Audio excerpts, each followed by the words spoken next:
Tonight on CTV News at 6. With school just about to start, that QR code does go to a link tree, and Linktree does offer all the 25 agencies their platform. There are now more supports for young people in Timmins.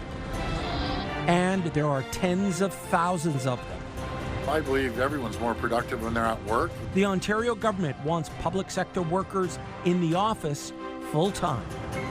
CTV News at 6 with Tony Ryma and Rick Wyman with weather. Good evening. Thanks for being with us on this Thursday. One person was seriously hurt in a two-vehicle collision on Highway 11 last night north of New Liskeard. Provincial police say two pickup trucks collided on the highway around 10 last night. The crash closed the road in both directions for several hours. Police say the investigation is in its early stages. The highway was reopened shortly after 8 this morning. North Bay is getting infrastructure funding to help with widening one of its roads. $2 million from the province's Northern Ontario Resource Development Support Fund is going towards the reconstruction of Seymour Street. The project is part of the city's long-term transportation needs. The program provides $15 million annually to northern infrastructure projects. Ontario Premier Doug Ford was in Pickering today, announcing a plan to support Ontario companies and skilled trade workers in the face of U.S. tariffs. Today, I'm very excited to announce that over $2.8 million from the fund will go to 5 training projects across Durham region.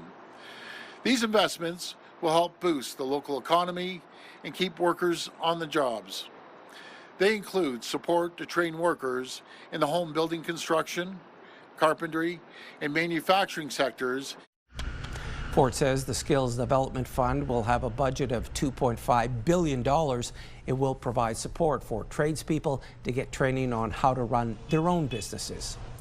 During that news conference, Ford also commented on the province ordering its public service workers back to the office full-time. I believe everyone's more productive when they're at work, and how do you mentor someone over a phone? You can't. You got to look at them eye to eye, over the water cooler, wherever. Train them, camaraderie. 60,000 Ontario civil servants will be required to be in the office 4 days a week starting in October and 5 days a week in the new year. More than half of the province's workers are already in the office full-time. A walkout was staged at the Elementary Teachers Federation of Ontario's annual general meeting last night. The union elected a new executive, but a number of its members are expressing concern about a lack of diversity among the new leadership. CTV's Janice Golding has more. En masse, hundreds of black educators and their allies walked out of a banquet inside the Sheridan Centre. An act of protest that sent a clear message to the Elementary Teachers Federation of Ontario. Black voices were basically silenced and erased from ETFO's provincial executive.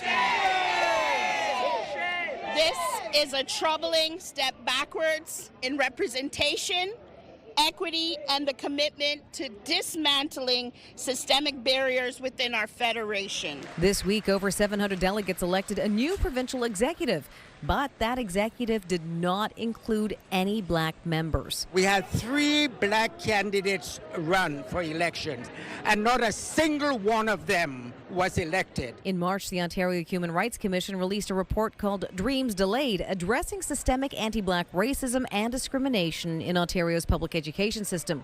In response, ETFO reinforced its commitment to, quote, building a future free from anti-black racism, promising to expand its efforts to address the issue by creating black educator leadership programs, launching a public campaign to recruit more black educators, and providing financial support and funding for aspiring black educators.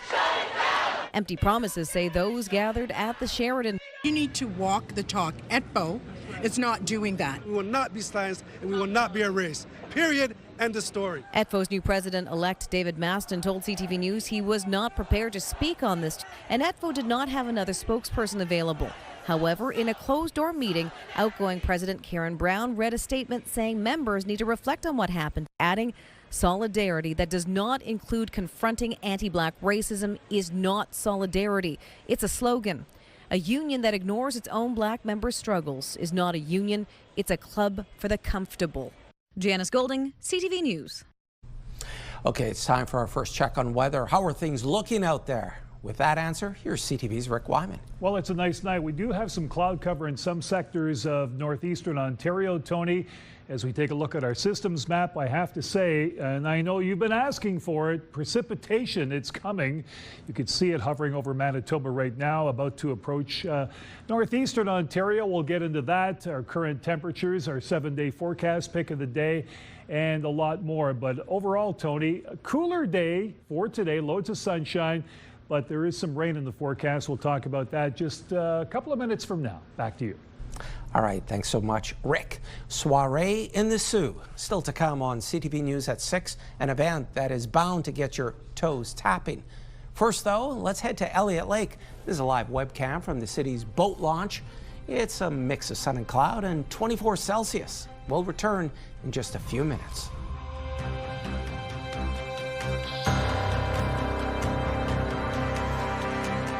When you see it happen, send it to CTV News. Text 10400 from your screen to ours. Text 10400. Air Canada began the gradual suspension of flights, a dozen by tonight, 500 by tomorrow. By Saturday at 1 a.m., all flights will be grounded. Here's CTV's Sean Leathong with the latest from Toronto's Pearson Airport.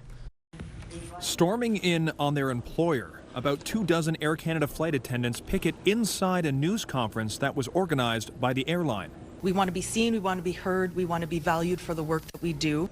Members stand holding signs accusing Air Canada of forcing unpaid work. This as the airline begins canceling flights, winding down operations towards a total shutdown. It's simply not the kind of system that we can start or stop at the push of a button. At the start of the day, Air Canada leadership outlined what the shutdown would look like. It includes several dozen cancellations Thursday, around 500 cancellations on Friday, with all flights grounded by Saturday if a deal is not reached in time. The first cancellations to be mostly international long-haul flights set to take off Thursday night.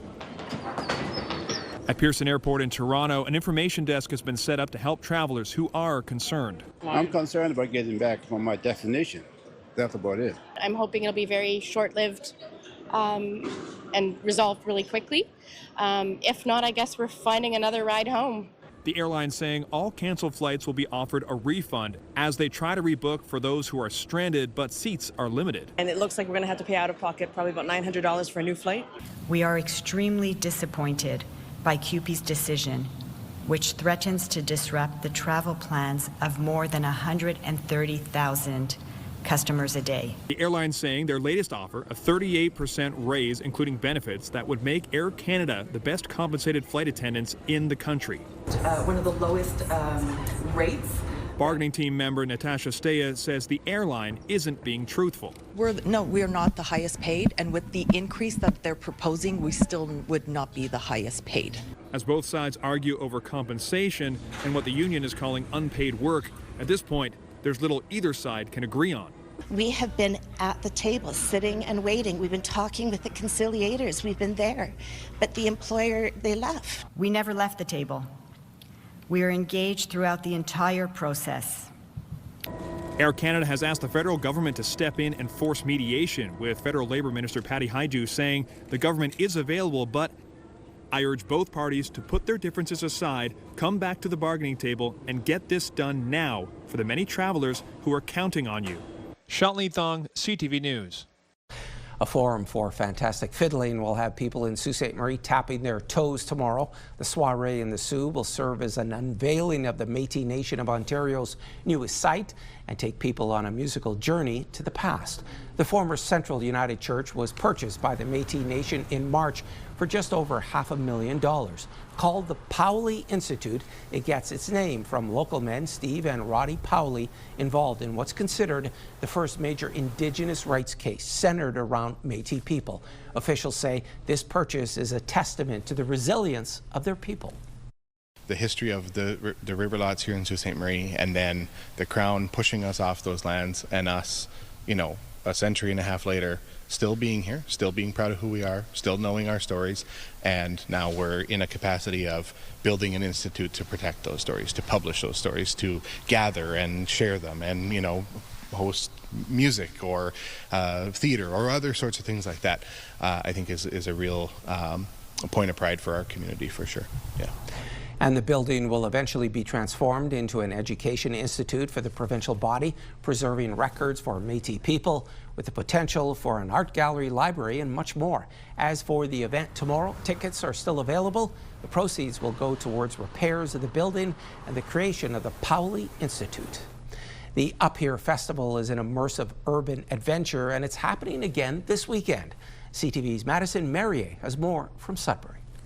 As part of the foundation of the Up Here Festival, they have planned some new murals that are beautifying the city, one stroke at a time. 11 years of bringing art and music to the community, especially murals, which are a way of uplifting, bringing color, activating artists in our spaces. So I'm really excited.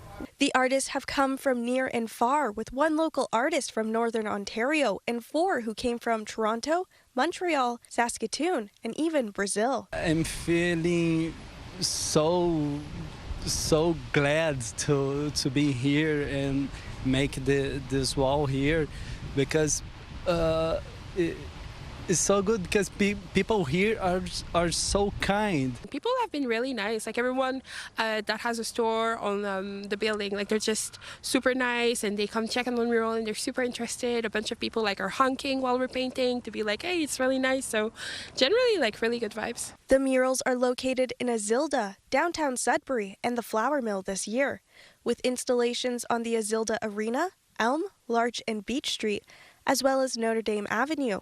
The art is bringing color back to the city, and one artist spoke about an interaction he had with someone who's experiencing homelessness, who spoke about his thoughts on the mural. I cried a lot when he told me he felt so good to see my art, you know. He was in this situation, living in the street. I believe art should be accessible, and I don't think that anyone needs to have like a knowledge of art to appreciate art. 5 new artworks are being added into Greater Sudbury's collection of murals from Up Here Festival, with event organizers saying that this is just the beginning as the festival commences tomorrow. Madison Merrier, CTV News, Sudbury. Back now for a check on the current conditions. Here's Rick. We've got a nice night going, Tony. We've got some nice temperatures, not too warm, not too cool. Rather cool this morning, just after 7 o'clock. But of course, settling in this evening after a day of sunshine, some precipitation about to affect the northeast. Timmins, risk of a thunderstorm, chance of showers for tomorrow. We'll talk more about Saturday during the 7-day forecast. But first, how about the current temperatures? Here we go in Mooseedy, 14 with the sunshine, Cochrane 18, Timmins 21, Kapuskasing 21, all sunny skies. And of course, some of the humidex factors are playing into our current temperatures. Chapleau at 22, mainly cloudy. Wawa at 21, Sault Ste. Marie 28 as well. In beautiful Parry Sound, 30 degrees this evening, traveling down Highway 69 with the sunshine. How about North Bay at 23, Temiskaming Shores 21, and Kirkland Lake at 21. Now we see some cloud cover. We've got Elliott Lake at 26, Score Bay 28, Espanola 28, and Greater Sudbury 26. Tony, your 7-day numbers coming up in just a couple of moments. Can't wait to see those. Thanks so much for that, Rick. And next on CTV News at 6, Tropical Storm Erin is intensifying. So, could it become a hurricane? We'll be right back.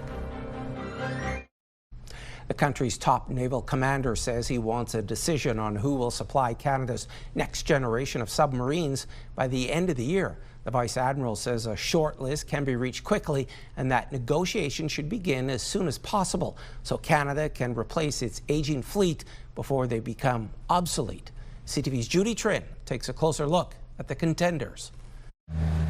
Only one of Canada's submarines is surveilling the deep seas. The other 3 subs are grounded, under maintenance, making it difficult to meet military obligations. It means that we've got 3 oceans to defend and we have 1 that we can cover. And because we've struggled to get these submarines operational. All of Canada's submarines were built in the 1980s and will be too old in a decade. The Navy says it requires 12 new conventional diesel-electric powered submarines in order to effectively patrol the oceans and train its officers. Companies from France, South Korea, Spain, Sweden, and a joint venture from Germany and Norway say they can meet those requirements. Submarine will be diving in 1 minute. The government plans to decide on a supplier by 2028, but the Navy's top commander wants the timeline moved up by 2 years. I'd like a shortlist even sooner than that, and I'd like a decision by the end of the year. I think we can get, it's going to be a lot of work. The most ambitious pitch came from a South Korean company, Hanwha, which already has vessels in production, says it can deliver the first submarine to Canada by 2032 and 1 per year after that. We produce ships and submarines at 40 plus ships and submarines a year. We believe that as we're already producing these are the same submarines that are in use operating right now with the Korean Navy. But the federal government is looking for more than just speed. The deal will be leveraged to boost the economy. The lowering of trade barriers, access to markets, commitments to invest in Canada. It could be based on the final decision could be based on a whole lot of non-military factors. Each submarine will cost about $2 billion to build. The U.S. is not a factor in this decision because it doesn't make conventional submarines, only nuclear ones. Judy Trin, CTV News, Ottawa. Conservative leader Pierre Poilievre is taking a break from his by-election campaign in Alberta to criticize the federal government's plan to introduce new policies for electric vehicles starting January. Electric vehicle mandate is that the Liberals are imposing on Canadians is a complete and utter disaster. It would cripple Saskatchewan and most of the prairie provinces. Rural communities in much of Canada would simply cease to exist over the next 10 years without the ability to use gas and diesel-powered vehicles. And it is not an exaggeration to say that Liberals are effectively banning rural life when they ban gas and diesel-powered trucks. Poilievre announced that his party is launching a nationwide effort to stop the Liberals' plan with a pressure campaign that'll include petitions, motions in Parliament, and events at car dealerships. The proposed changes would require 20% of dealership sales to be EVs, and if dealers sell more than that quota, they'd be required to pay a $20,000 tax. Gas vehicle sales will be banned in 2035. The average price of a new car in Canada is more than $66,000. And with current trade tensions, there are concerns it could go even higher. The majority of buyers have to finance their purchase. And if you have a bad credit rating, a car loan will cost you substantially more. CTV's Pat Foran has details. Marva Ebo of Bolton bought this 2016 Mazda SUV 3 years ago. Unfortunately, when she got a loan, she had credit issues. She borrowed just over $40,000 for the vehicle over 6 years. At almost 13% interest, the cost of borrowing is more than $17,000. My credit was just below 600, so it was really hard to get any credit. So, of course, they approved me, but with a very high interest rate. After paying $800 a month for the past 3 years, she still owes about $30,000 for the car, even though it's worth less than half that. It's really, really frustrating, and I just reached a point now I don't know what to do. Even if you have good credit, a recent survey found the total cost of car ownership in Canada is almost $1,400 a month. When you have bad credit, it's a lot more than that. The data is showing that negative equity in car loans is now higher than it's ever been before. Car Help Canada says anyone with poor credit or who has declared bankruptcy can end up with never-ending car payments. The interest cost, the cost of financing ends up being so incredibly high that it quickly drowns them in debt, and they're left with a vehicle that's worth significantly less than what they originally paid for it. It's important to maintain a good credit rating to avoid having to take out loans with high interest lenders. If you miss just one payment, regardless of what that amount is, it can have a very real impact on your credit score. So you want to be really careful about that. I do need a car. I just can't afford $800 a month. For anyone stuck in a high-interest loan, you could refinance, sell your car, or trade it in for something more affordable. Car Help Canada suggests paying it off as quickly as you can. There's no easy way out of it. You just have to pay down the debt as quickly as you can, pay off the vehicle, and just hold on to it. And that was Pat Foran reporting. Well, the first major Atlantic storm of the season is churning toward the northern Caribbean. Tropical storm Erin has prompted warnings of heavy rains and dangerous swells. The storm is expected to move toward the U.S. Virgin Islands and Puerto Rico and strengthen to a hurricane by tomorrow and reach Category 3 by Sunday. All right, there's more news still ahead, but first, here's your full weather forecast with Rick. Whoa, whoa, whoa, Tony, that's not happening here in northeastern Ontario. No, we're not even going to touch that one right now, but thank you for the heads up. Loads of sunshine, some cool temperatures in the northeast for today. It'll heat up just in time for the weekend, our forecast radar. We've got some precipitation in the Timmins area for tomorrow. Risk of a thunderstorm and rain, of course, and some other areas in the northeast, but nothing substantial until at least Saturday throughout most of the northeast. Chance of precipitation anywhere from 40 to 60%. This is what it's going to look like at around supper time on Saturday evening. Now, overnight conditions: Sudbury 11 clear, Sault Ste. Marie 14, Timmins 7, Temiskaming Shores 8, and North Bay at 11. Meanwhile, in Moosonee, we've got 10 degrees, Kapuskasing-Hearst 10, Wawa 13, Gore Bay 15, and Parry Sound 13. So no rain as far as we can tell overnight, but that will change. Sudbury Nickel Belt, here we go. Sunshine 27 for tomorrow. Saturday, chance of showers at 28. Sunday, cooler at 19, sun and cloud. Then Monday, sunshine and 21. In Sault Ste. Marie, Algoma, 28, sun and cloud tomorrow. Chance of showers at 60% Saturday, 23. 21 Sunday with the sunshine, and Monday and Tuesday some cloud cover. Your daytime highs 20 and 21. In Timmins, Cochrane, Kapuskasing, chance of showers for a couple of days at 40%. Daytime highs ranging from 27 to 26. And Sunday, we've got some sun and cloud at 17. It's going to be cool right across the board on Sunday. Check out the overnight low, 3 degrees in Timmins, Cochrane, Kapuskasing. Heating up, though, Monday, sunshine and 22. Tuesday, some cloud cover and 21. In Temiskaming Shores, Kirkland Lake, sunshine tomorrow, 27. Chance of showers at 60% Saturday, 28 as well. Then the cool down at 18, sun and cloud Sunday. Monday, here we go with 20, loads of sunshine here. Tuesday, Wednesday, sun and cloud both days, 22 and 23. And take a look. Our normal for this time of the year has dropped down from 25 to 24, now sitting at around 23 across the northeast. So it is, as we've noticed on the calendar, mid-August, the change in temperature and conditions. North Bay, West Nipissing. A gradual clearing for tomorrow, 27. Chance of showers, 29 Saturday.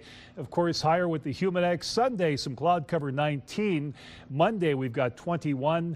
Tuesday, we've got 22, sun and cloud, and more of the same on Wednesday, 23 with the sun and cloud, which is pretty well bang on for the normal at this time of the year. So some sunshine, some precipitation, and cooler temperatures coming up in our forecast. Now it's time for the pick of the day. The Blue Heron is back. Faith, thank you so much, from Raymore sent this pick. And of course, you see the stationary Blue Heron, then you see the ascent to the Blue Heron. I like that shot, especially the second one, Faith. Thank you so much for that. Perhaps your pick could be on tomorrow. Hey, don't forget, stick around. Tony is standing by with more news after the break.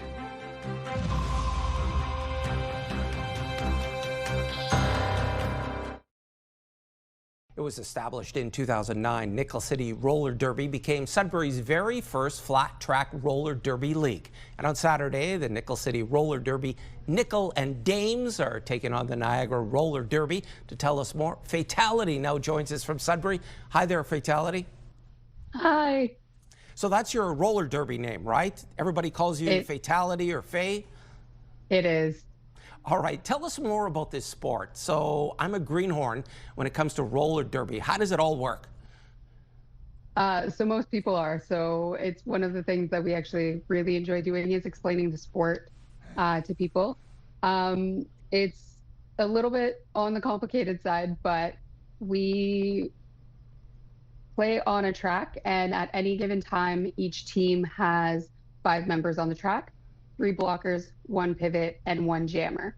The jammer is the only one that is actually scoring points during the jam that we call it. And so that's done by completing what is in the initial pass. So that's the first lap of the track. And then upon the second lap of the track, the jammer will get points for every member of the opposing team that they pass. Your pivot is there in case the jammer needs backup. The pivot can actually take the helmet cover and become the jammer. And also you act as a blocker along with the other 3, whose jobs are to, first of all, stop the opposing team's jammer from getting through the pack, and then also to create offense for our jammer and try to facilitate their way through the pack in order to score points.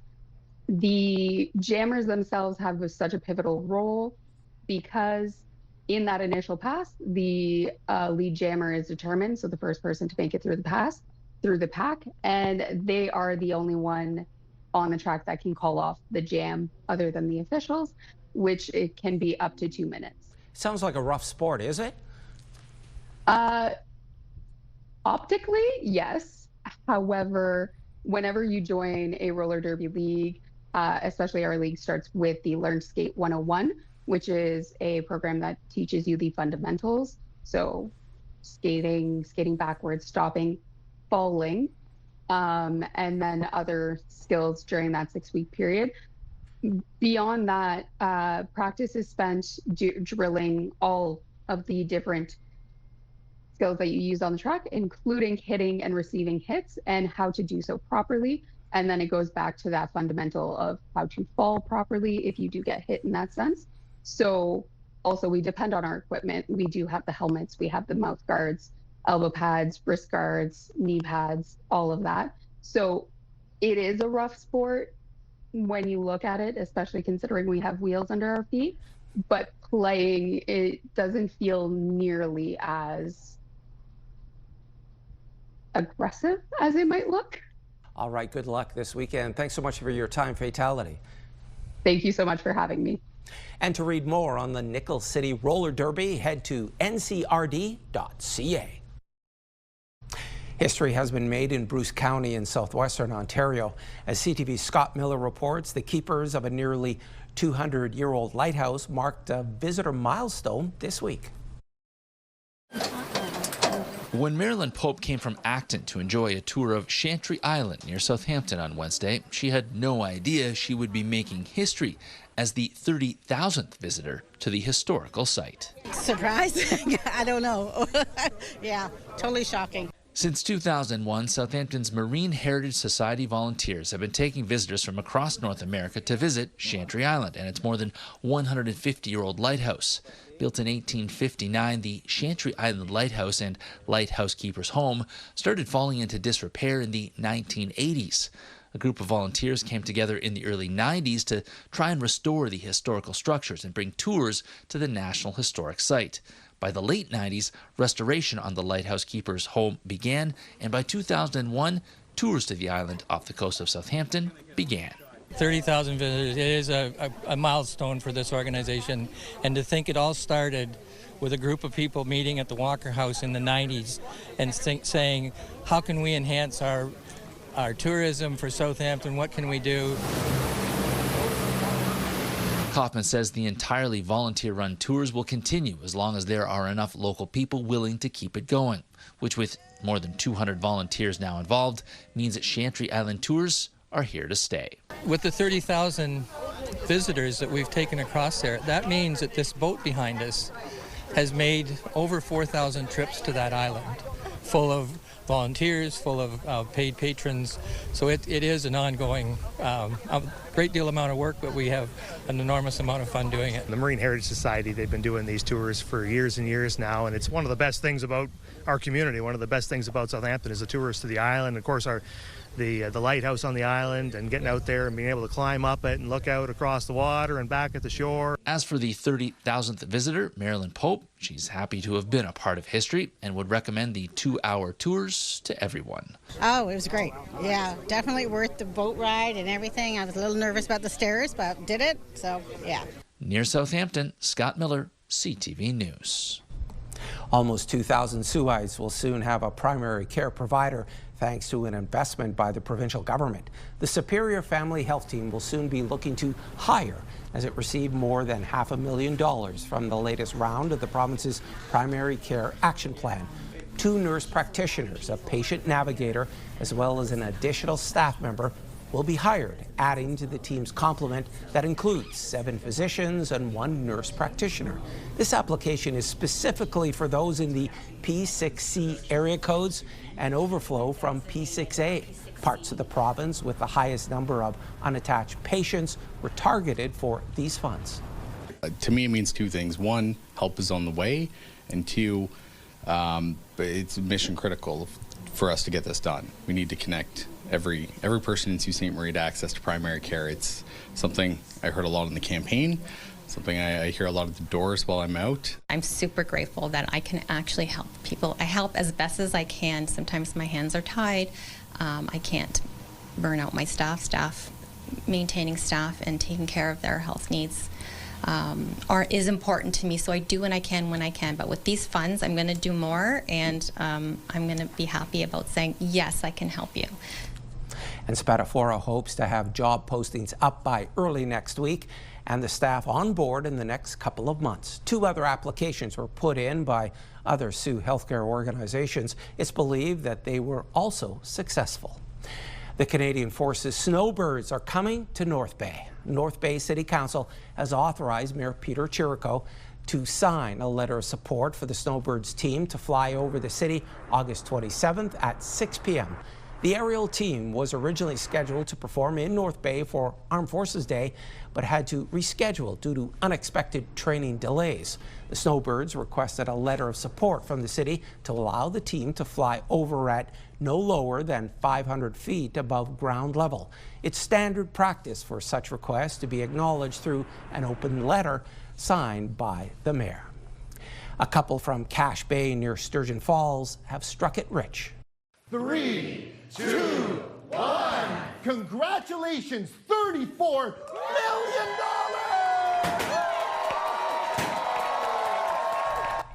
Joe and Lise Menard stopped for gas on a Friday night in June and picked up some lotto tickets. On the Monday morning, they were multi-millionaires.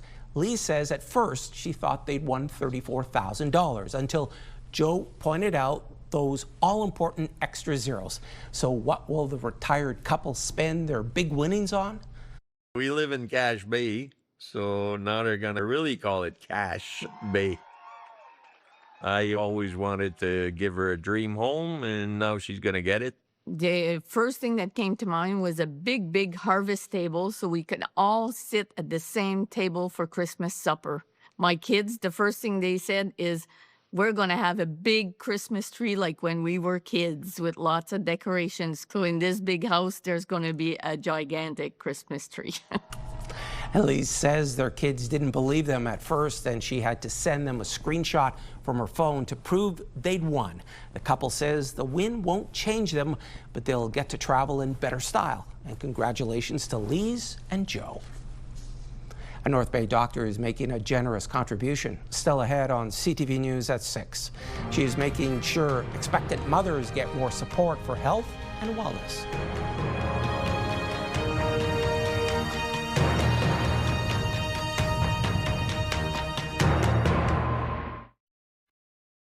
Clothing provided by Laura, Melanie Lynn.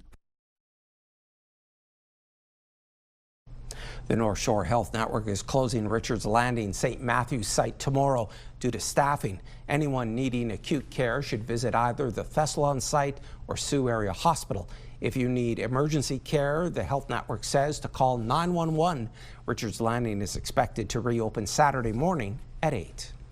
The YMCA of Northeastern Ontario is celebrating a North Bay physician who's making sure more expecting mothers have access to health and wellness support during pregnancy. Dr. Anne-Marie McKenna made a $20,000 donation to support YMCA wellness memberships for expecting mothers. Through this initiative, prenatal care physicians will refer patients to the YMCA, where expecting mothers' financial need will be assessed and support will be provided to those who need it most. An Alberta mother is warning other parents about a terrifying online extremist network that targeted her teenage daughter. The group lures vulnerable youth through seemingly innocent video game platforms to manipulate and exploit them in horrific ways. It has been the target of police stings in the United States, but little has been done about it by Canadian law enforcement. CTV's Terry Fikowski has more. This quiet rural community is the last place you'd expect a child to be targeted by a violent international extremist network, but that's the living nightmare unfolding for the mother of a 14-year-old girl in small-town central Alberta.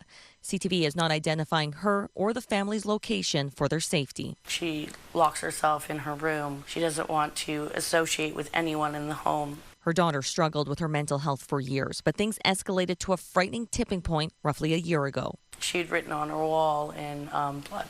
She had cut herself here and carved on her legs. She also discovered disturbing sexually exploitive pictures and conversations on her phone with a member of 764, an ideologically motivated child exploitation enterprise formed in 2021, named after the founder's zip code in Texas. The founder of the group, who was just 15 at the time, is now serving an 80-year prison sentence, and the FBI has charged other alleged leaders.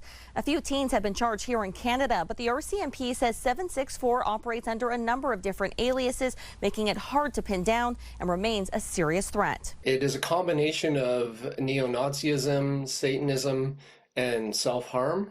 They also call it accelerationism, which means basically trying to get to the point where it's anarchy. Members use encrypted platforms like the instant messaging service Discord. They also use popular online games Roblox and Minecraft to recruit youth. The most disturbing stuff that you can imagine. Not only are they getting kids to self-harm, but they're also convincing their kids to, kill and mutilate animals, family pets, abuse siblings. She's told me she'll stab me in my sleep. Desperate to protect her family, this mother took away her daughter's phone and devices, only to learn she was still accessing the platforms at school, and says seeking support from the school board, healthcare system, and police has been an exhausting uphill battle. She doesn't think I care, but I'm doing this all because I love her. Nobody has been charged, but she's not giving up. Terry Fikowski, CTV News in Central Alberta. The need for youth to have easy access to mental health services is growing. The community safety and well-being strategy in Timmins has a new QR code that will connect kids with the help they need. CTV's Lydia Chubak has more. This is an easy code to crack. Just hold up a smartphone or tablet and click on the link and get connected to the many supports in Timmins. The QR code was developed by Timmins Youth Connect as part of the city's community safety and well-being strategy. Young persons pointed out there was a lack of awareness about services available to them. That QR code does go to a link tree, and Linktree does offer all the 25 agencies their platform. So you would click on their platform, and then from there, the well-being services, things to do are available. Even schools that offer different services are available on that link tree as well. Wendy Legros is a youth engagement lead and health promoter with Northeastern Public Health. She's worked with young people in Timmins for over a decade and says this QR code gives them a chance to search for what they need in one spot, including social media platforms. From what I've heard, I think they get a lot of the information from social media platforms. Of course, if they're looking for something directly, they can go to the website, but that's what the social media platforms on this link provides. They can easily go right to the website to get more information that they they need? So right now we have had a lot of clicks because these stickers are included on snacks at all presentations at the school. The QR codes are at different activities throughout the community, whether it's Indigenous Peoples Day. We also have our 33 individuals who are part of the community have t-shirts, so they have the QR code on the back. And then of course, looking up Timmins Youth Connect, you will find the QR code as well through the URL. Officials say the QR code, site layout, and section titles were all designed by youth aged 13 to 21 who are actively involved in helping connect their friends and peers to more opportunities in the city. Lydia Chubak, CTV News, Timmins. In sports, the Toronto Blue Jays were looking for a third straight win as they continued their series at home with the Chicago Cubs last night. High fly ball to right field. It is fairly deep. It is gone. The Cubs opened up the scored with a homer in the third inning. They would go on to win the game 4-1, so the Jays remain on top of the American League East, 4.5 games ahead of Boston. And this afternoon, the two clubs got together, but the Jays won 2-1. And a Canadian made his Major League debut for Chicago against the Jays in today's game. Burlington's Owen Casey has been called up by the Cubs. Casey is listed as the 45th best prospect in all of baseball, according to MLB Pipeline. The Vancouver Whitecaps' newest star has touched down in the city and was greeted by a legion of fans. German World Cup winner Thomas Müller arrived at Vancouver International Airport last night. Supporters greeted him with waving flags and cheering as he passed by after clearing customs. The Whitecaps announced that they signed the 35-year-old two-time Champions League winner last week. Mueller says he's excited to come to Vancouver. He's expected to make his Whitecaps debut against Houston this weekend. Movie and streaming news now. Here's David Daniel with the Hollywood Minute. I know it's hard to believe, but I'm telling you, this game, it fills stadiums overseas. And it's only a matter of time before I'm staring at you from the cover of a Wheaties box.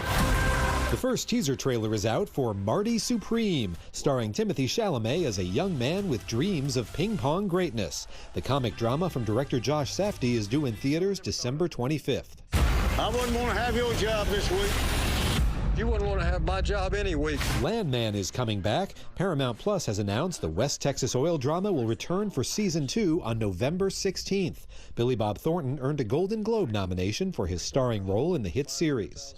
She's got everything delightful. She's got everything I need. It's time for Deadheads to meet up at the movies again. The Grateful Dead movie is back for the band's 60th anniversary. This year, for the first time, some screenings will be in IMAX. The celebration begins today. Locations and tickets at meetupatthemovies.com. Still truckin' in Hollywood, I'm David Daniel.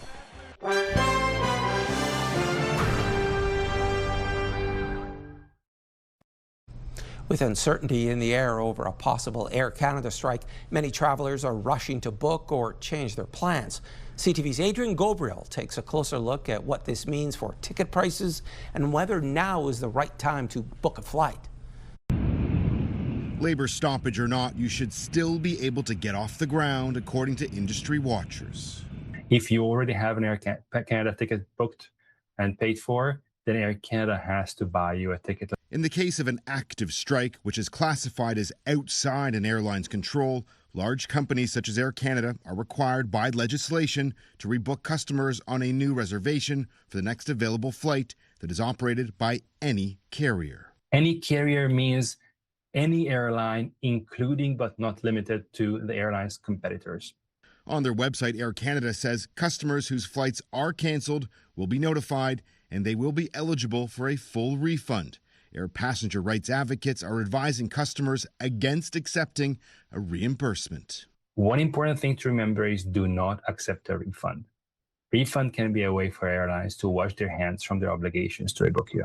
If you don't have a ticket and are looking to book travel in or out of Canada over the next several days, you might be in for a shock. The cheapest round-trip ticket departing Toronto tomorrow and returning from Vancouver next Friday costs more than $1,300.